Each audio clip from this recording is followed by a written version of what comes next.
Nah, jadi minggu lalu kita belajar apa? Ada yang ingat minggu lalu belajar apa kita?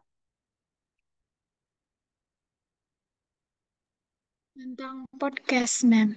Podcast ya.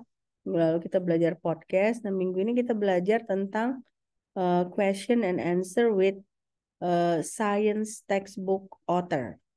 Ya. Nah, ini belum kita pelajarin kan? Saya nggak salah kan? Belum, Ma'am. Belum ya. Oke. Nah, eh, terutama ini penting untuk pengalaman baru bagi kalian ya. Jadi ini kan interview dengan satu pengarang textbook kimia fisika yang cukup terkenal, ya kan? Namanya Peter Atkins, ya dia dari Oxford University. Nah, dia dosen di sana. Nah, dia eh, sudah menulis buku kimia fisika sejak tahun 80-an. Ya, nah jadi sekarang kalau misalnya kita perhatikan bukunya itu sudah edisi ke-11 ya. Nah, jadi kalau udah edisi ke-11 berarti sudah puluhan tahun dia menulis buku tersebut gitu ya. Nah, jadi kita mau lihat dulu bagaimana tangkapannya tentang menulis menulis textbook ya. Nah, jadi source-nya itu eh, ada ada dua, ya kan? Source-nya dari sini, Nature, Nature Publishing Group ya. Nah, Nature Publishing Group. Nah, ini dia gambarnya orangnya sudah berumur mungkin sekarang sekitar 80 tahunan ya. Jadi dia dari edisi satu bukunya sampai sekarang edisi ke-11. Nah, bukunya pun sudah benar-benar tadinya awalnya mungkin nggak gitu banyak ilustrasi. Nah, tambah karena perkembangan zaman, penelitian semakin bagus. Nah, jadi bukunya semakin tahun semakin bagus gitu ya. Nah, ini dia contoh ada bukunya. Jadi Elements of Physical Chemistry. Nah, ini kebetulan yang di sini masih fifth edition ya, yang contohnya.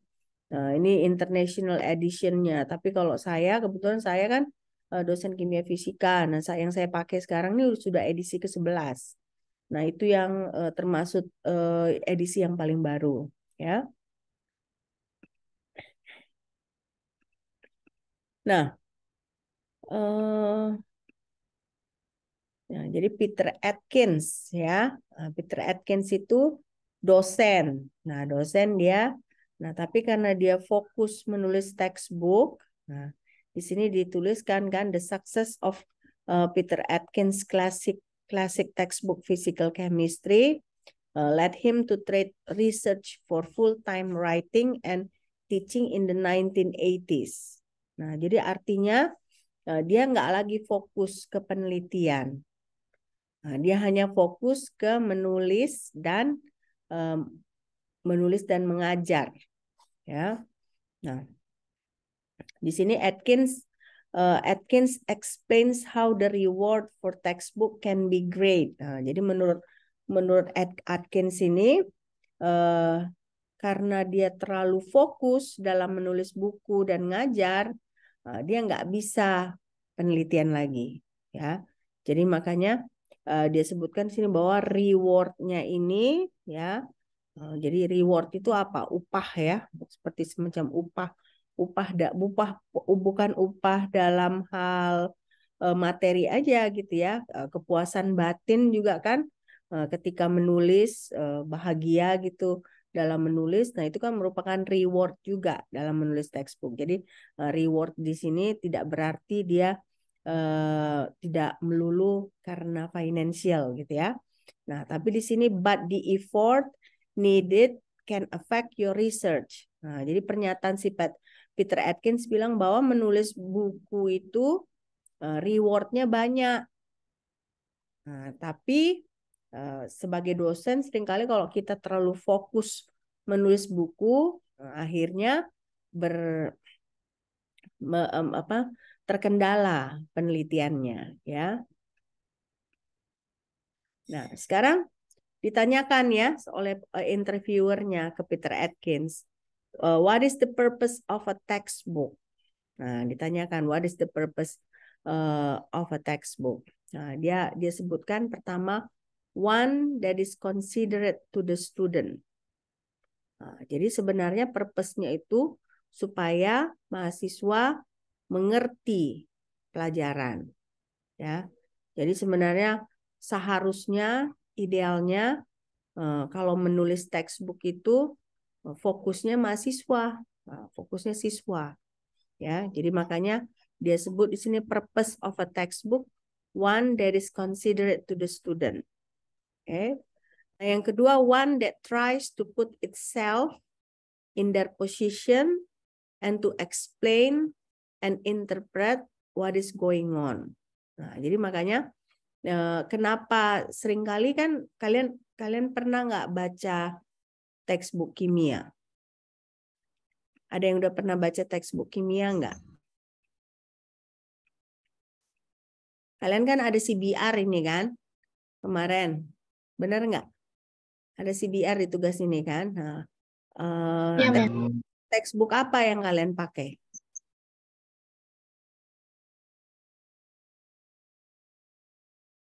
Textbook apa?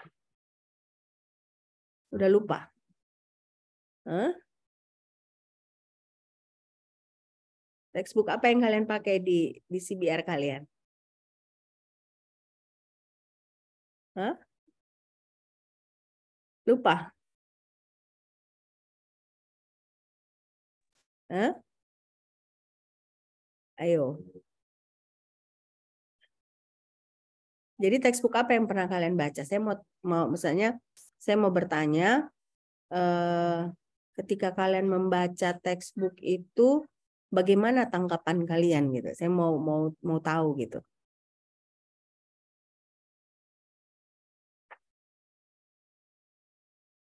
Nggak ingat? Nggak ingat textbook apa yang dibaca? Nggak ingat ya? Udah dilupakan. Oke. Nah, jadi kalau saya kan saya sebelum mempersiapkan kelas ini, saya seringkali membandingkan beberapa textbook gitu ya, membandingkan beberapa textbook. Nah, terutama untuk pelajaran-pelajaran dari KDBK saya gitu ya. Saya kan KDBK Kimia Fisika. Nah, jadi saya pernah ada baca ya buku textbook karangan orang Indonesia ya tentang kimia fisika. Nah, ketika saya baca ya, saya nggak ngerti apa isi textbooknya itu. Jadi ketika saya baca malah saya jadi bingung apa sih yang dimau sama authornya itu. Nah, itu berarti ketika kita membaca textbook dalam keadaan seperti itu, berarti kita bisa asumsikan ketika si pengarang itu menulis, dia tidak memikirkan bagaimana caranya menulis supaya pembaca mengerti. Ya. Nah, saya bandingkan. Nah, saya baca buku Peter Atkins ya. Nah, ketika saya baca buku Peter Atkins, nah, kalau misalnya saya pelan-pelan baca, nah, saya ngerti alurnya. Nah, ketika saya ngerti alurnya, saya bisa jelaskan ke siswa bagaimana konsep yang mau diajarkan itu. Nah, jadi CBR kalian itu sebenarnya seharusnya seperti itu. Jadi ketika kalian baca, kalian bandingkan. Nah, ketika kalian baca itu, kalian dapat nggak feel-nya? Kayak mana? Apa yang dimaui penulis tersebut? Ya kan? Nah, itulah yang seharusnya kalian dapatkan. Dan saya tunjukkan.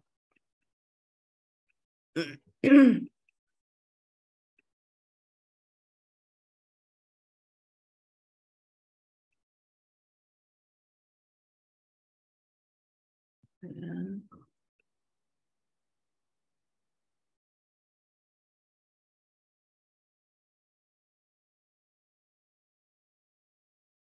saya mau tunjukkan buku Peter Atkins yang edisi ke-11.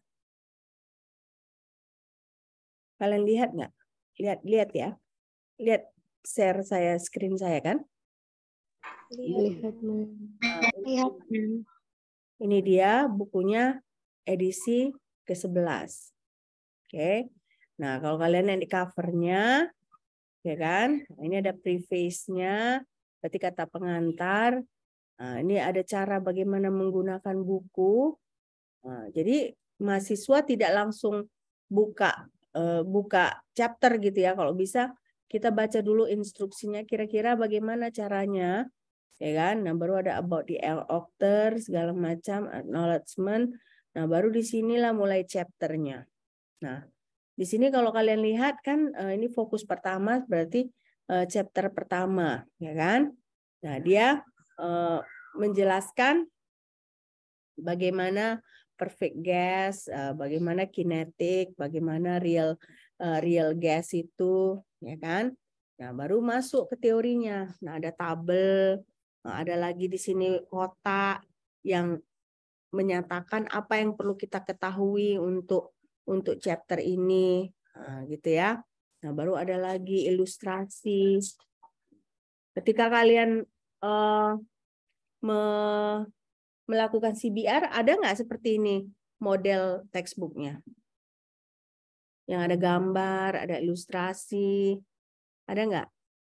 Ada gitu ya? Kalian kayaknya waktu itu kalau nggak salah buku kimia umum, bukan? Buku kimia dasar ya?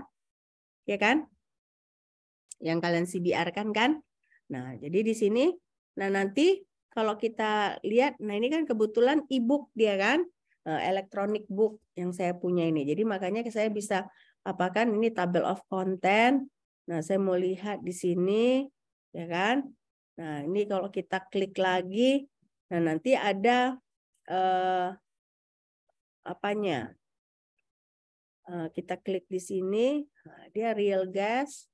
Nah, biasanya di tiap akhir dari chapter itu dia ada latihan. Nah, ini exercise. Ya.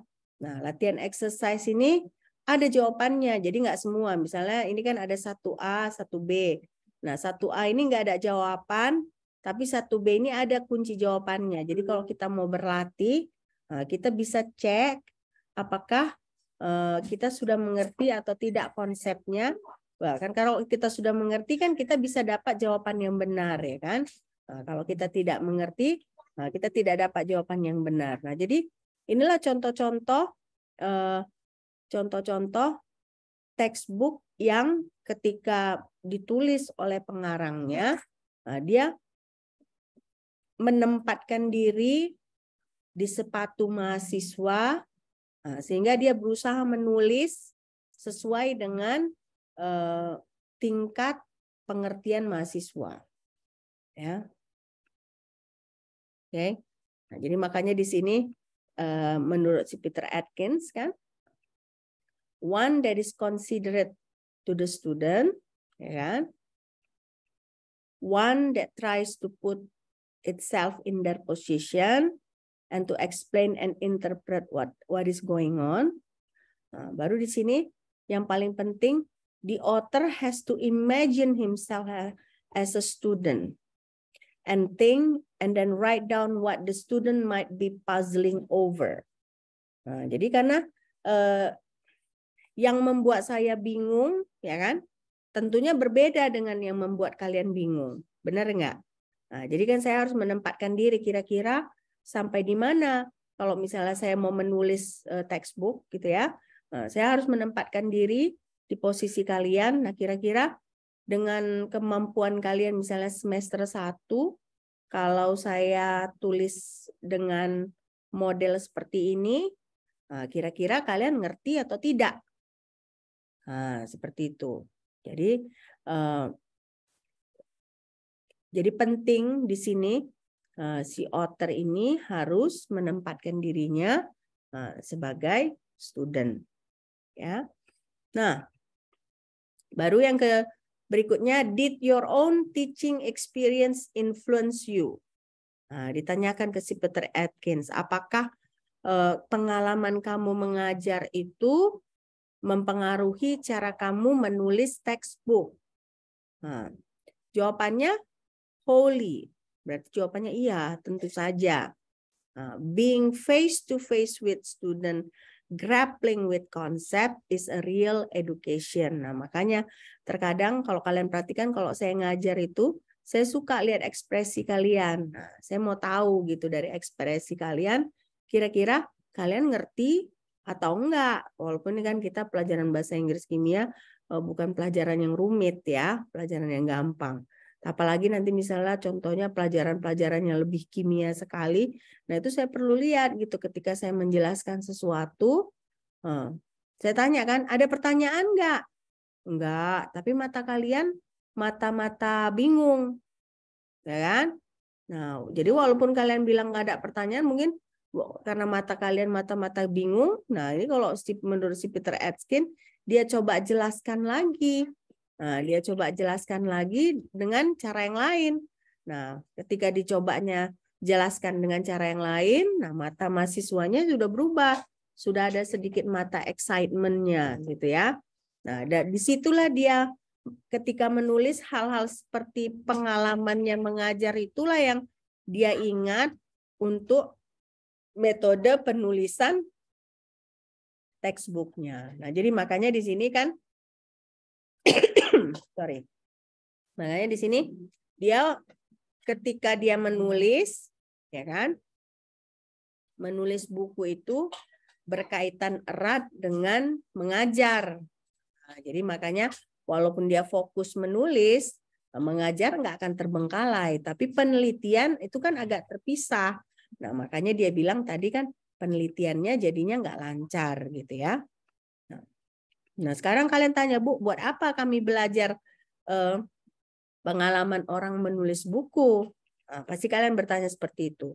Nah, saya rasa ini penting untuk kalian sebagai mahasiswa pendidikan kimia. Karena nanti banyak juga penelitian-penelitian yang bisa kalian kerjakan, misalnya menulis modul kimia SMA. Nah, jadi supaya ketika kalian nantinya sudah sampai di tahapan harus melakukan penelitian dan mungkin kalian memutuskan untuk menulis modul kimia, nah ingatlah satu hal ya, bahwa ketika kalian menulis modul kimia itu jangan asal-asalan. Ingat aja kalau misalnya topiknya ikatan kimia, bagaimana cara kalian menjelaskan ikatan kimia supaya kira-kira adik-adik SMA mengerti. Jadi jangan hanya kalian mau bikin modul, hanya kalian kumpulkan aja informasi-informasi dari 3 textbook, kalian gabungkan gitu tanpa kalian pikirkan bagaimana logical flow-nya. Ya. Nah, jadi makanya ini ada kaitannya untuk kalian mahasiswa pendidikan kimia ya. Jadi kalian perlu belajar bagaimana sebenarnya mengarang buku yang baik, mengarang modul, ya, menyusun modul kimia yang baik, gitu ya. Karena kan bukan, kalaupun nanti kalian bikin modul, nggak boleh kan copy paste kan. Kalian kumpulkan bahan, mungkin kalian ada 3 textbook yang kalian kumpulkan, nah tapi nggak boleh copy paste. Nah, alurnya harus kalian yang buat sendiri. Nah, jadi tentunya nanti kalian harus, yaitu kira-kira ketika saya misalnya membuat slide ini, taruhlah nggak usah cerita tentang buku ya, membuat slide aja. Kalau saya misalnya udahlah apa adanya aja gitu, apa bahan yang ada itu aja saya berikan gitu, tanpa saya pikirkan oh kira-kira kalau kayak gini mahasiswa ngerti atau enggak. Nah itu yang sudah langsung tidak dimengerti slide saya ya. Makanya harus memikirkan mahasiswa. Oke. Nah, sekarang ada pertanyaan lain ya untuk si Peter Atkins, ditanya di sini. How do textbook come into being? Bagaimana textbook bisa jadi gitu ya. Who decides on the subject and scope? Siapa yang memutuskan subjeknya, topiknya, dan scope-nya. Nah, kalau menurut Peter Atkins di sini, you are constrained by the market. Ya, jadi artinya bukan si pengarang yang memutuskan topiknya, tetapi pangsa pasar. Nah, jadi contohnya berarti kalau tidak ada lagi jurusan kimia yang mempelajari kimia fisika, nggak perlu buku kimia fisika, benar nggak? Nah, jadi makanya itu ditentukan oleh pasar. Nah, terus di sini the publisher is alert to what the market needs. Nah, jadi penerbit itu biasanya kan selalu gitu melakukan penelitian pasar gitu ya, kira-kira textbook apa yang lagi diminati oleh mahasiswa gitu. Nah, jadi dari situ bisa ketahuan gitu textbook apa yang sebaiknya dikarang oleh si pengarang ya. Nah, tapi untuk Peter Atkins dia di sini disebutkannya in my case katanya the publisher had received a not very good proposal for a physical chemistry book and came to me and said, "Can you do better?" Nah, jadi kalau Peter Atkins dia tidak memberikan proposal ke si penerbit. Penerbit yang datang ke dia. Penerbit bilang, ini ada orang yang memberikan proposal untuk menulis textbook kimia fisika. Nah, tapi kurang bagus kualitasnya. Kira-kira kamu bisa nggak buat yang lebih bagus? Nah, jadi dia mau membanggakan diri si Peter Atkins bahwa bukan dia yang menawarkan diri, tetapi dia ditawarkan untuk membuat yang lebih bagus ya. Nah, jadi di sini sales reps are frequently on the lookout for potential authors. Ya, in structure often approach a publisher with a proposal. Jadi boleh gitu ya kalau kita mengarang buku, kita boleh datang ya ke penerbit, kita bilang nih ada buku karangan saya. Nah, kira-kira kamu bisa terbitkan nggak? Tapi kalau misalnya menurut penerbit kurang berkualitas, ya tidak flow-nya tidak bagus, tidak gampang dibaca, ya. Nah, jadi ditolak gitu. Jadi makanya pokoknya textbook itu, ataupun kalian nanti harus buat modul, intinya itu dia mudah dibaca. Jangan membingungkan gitu, jangan pakai bahasa yang membuat bingung, ya. Nah, sekarang ditanya ke Peter Atkins, what makes you write? Nah, apa yang membuat kamu ingin menulis? Nah, kan karena dengan menulis dia penelitiannya nggak jalan ya kan? Nah, karena penelitian nggak jalan, otomatis kan dia mungkin grant proposal nggak bisa dia tulis, ya berarti kan income-nya nggak ada income tambahan kan? Nah, tapi kenapa dia mau lebih suka menulis? Nah, jawabannya di sini, it is an urge to communicate and share my vision of the world. And then baru di sini dia dititik, I've never taken a course on writing. Nah, jadi ini satu hal juga yang kalian perlu ingat bahwa si Peter Atkins yang bukunya sudah sampai edisi ke-11 nggak pernah ngambil kelas menulis. Nah, jadi kalian nanti bilang, saya kan nggak ada bakat, nggak pernah ngambil kelas menulis, saya nggak akan bisa menulis gitu ya. Nah, jangan seperti itu karena kebanyakan itu menulis itu karena praktis ya. Berlatih terus-terusan. Makanya kalau ada tugas CBR, CGR, nah coba usahakan jangan copy paste. Coba usahakan kalian tulis dari sisi pandang kalian gitu ya. Nah, dia tulis di sini, I have a lucid style. Apa lucid? Apa itu lucid? Gaya, Bu. Gaya jernih, Bu. Gaya yang jelas. Jernih. Gitu ya. Style itu kan gaya. Nah, lucid itu jelas ya. Nah, jadi kalau menurut Peter Atkins, alasannya ada dua dia Kenapa bisa menulis dengan baik? Pertama itu banyak membaca. I read a lot of books at university. Nah, makanya saya selalu bilang ke kalian kan, kalian selalu bilang, Bu, mintalah slide Ibu, mintalah slide Ibu. Saya bilang kan enggak, jangan. Kalian coba cari textbook yang bisa kalian baca. Karena yang paling penting itu adalah kalian harus banyak membaca. Ya. Nah, yang kedua, it is important to have a deeper understanding than the level one wishes to expose it, so that you have the intellectual muscle and confidence. Berarti misalnya nanti penelitian kalian menulis modul SMA, ya kan? Berarti ketika kalian menulis modul SMA itu, pengertian kalian harus dalam dulu sebelum kalian bisa menulis. Ya, bukan asal-asal kalian kumpulkan 3 textbook. Kenapa ini ya? Bentar ya. Saya zoomnya zoom license kok balik ke basic. Kita hentikan dulu lah ya. Kita lanjut minggu depan ya, biar saya urus dulu ini ya. Oke? Karena ternyata zoom saya ini zoomnya balik ke basic. Oke? Sampai jumpa minggu depan ya. Bye. Saya minta maaf ini.